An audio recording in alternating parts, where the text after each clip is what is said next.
Bonjour, si vous écoutez ma voix, c'est que vous allez jouer au jeu Stop Hackers. Dans ce jeu, des amis échangent des messages via leur application de messagerie préférée, visionnent des vidéos, téléchargent des jeux, participent à des concours. Parmi eux, il y a des pirates, qui ont pour objectif de les piéger en piratant leur GSM. Personne ne sait qui sont ces pirates, chacun doit donc rester vigilant. Comme cela se passe durant une vraie conversation via GSM, les messages vont d'un ami destinateur vers un ami destinataire en étant transportés par le routeur et ses techniciens. Leur objectif est de s'assurer que les messages arrivent à destination et que tout se passe bien durant le transport des messages. Maintenant que vous connaissez l'objectif du jeu, nous allons voir comment jouer. Première étape, constituer les équipes. Une équipe comprend des amis, entre 4 et 6, et une équipe de routage composée de 2 à 4 personnes. Il doit y avoir minimum 6 personnes dans une équipe, 4 amis et une équipe de routage constituée d'un routeur et d'un technicien. Comptez d'abord combien vous êtes dans la classe. Si vous êtes 10 ou moins, il n'y aura qu'une seule équipe et les amis joueront contre les pirates. Si vous êtes plus de 10, il y aura plusieurs équipes qui vont alors se confronter les unes aux autres. Par exemple, vous êtes 9 dans la classe. Il y a d'office un routeur et un technicien. Il reste alors 7 places à occuper. Soit 5 amis et 2 techniciens, soit 6 amis et 1 technicien. Parce que le transport des messages de 6 amis nécessite 3 techniciens, il est préférable de choisir 5 amis et 2 techniciens. Autre exemple, si vous êtes 15, vous constituerez donc 2 équipes, une équipe de 8 personnes et une équipe de 7 personnes. L'équipe de 8 personnes comptera un routeur et un technicien. Il reste alors 6 places, soit 5 amis et un technicien. Pour pouvoir confronter les résultats des 2 équipes, l'équipe de 7 doit compter le même nombre de techniciens, soit 2.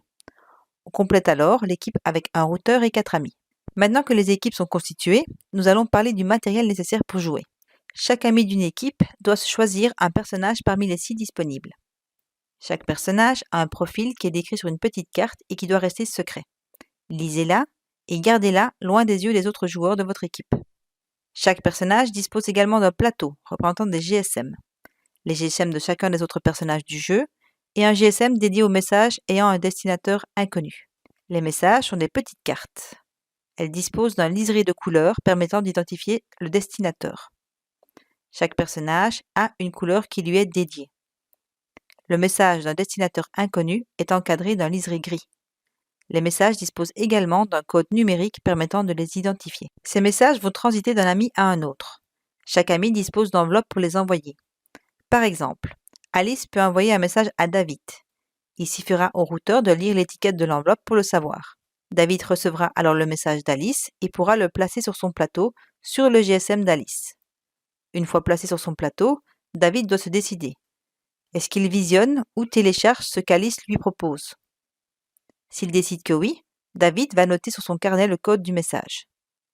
S'il décide que non, David doit écrire au dos de son carnet le code du message et une explication du pourquoi il décide de ne pas visionner ou télécharger son contenu. L'équipe de routage va réaliser des tournées de ramassage, à savoir que le routeur va récupérer les messages de l'ensemble des amis et les disposer sur son plateau. Le routeur doit faire des allers-retours car il ne peut transporter les messages que d'un ami à la fois. Pendant que le routeur se déplace, les techniciens s'occupent des messages sur le plateau. Le routeur doit également disposer sur ce plateau des publicités selon certaines règles. Ainsi, il devra suivre les consignes d'une petite carte qu'il tirera au sort au début du jeu. Cette carte lui dictera combien de publicités doivent être distribuées et à qui à chaque tournée. Il distribuera aussi une publicité supplémentaire à chaque ami n'ayant reçu aucun message d'un autre ami. Durant les tournées, les techniciens auront la possibilité de se déplacer auprès des amis pour s'assurer que tout se passe bien. Lorsqu'une tournée de ramassage est finie, un message a été récupéré chez chaque ami et que les publicités ont été placées sur le plateau de l'équipe de routage, le routeur entame sa tournée de distribution, à savoir que les messages organisés sur le plateau sont redistribués au bon destinataire. De nouveau, le routeur doit traiter les messages d'un ami à la fois. Le routeur va effectuer ainsi 10 tournées de ramassage et 10 tournées de distribution.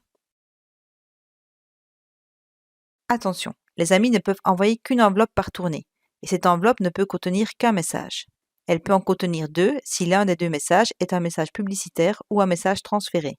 Par exemple, David envoie un message à Bob et lui transfère en même temps le message qu'il a reçu d'Alice durant la tournée précédente.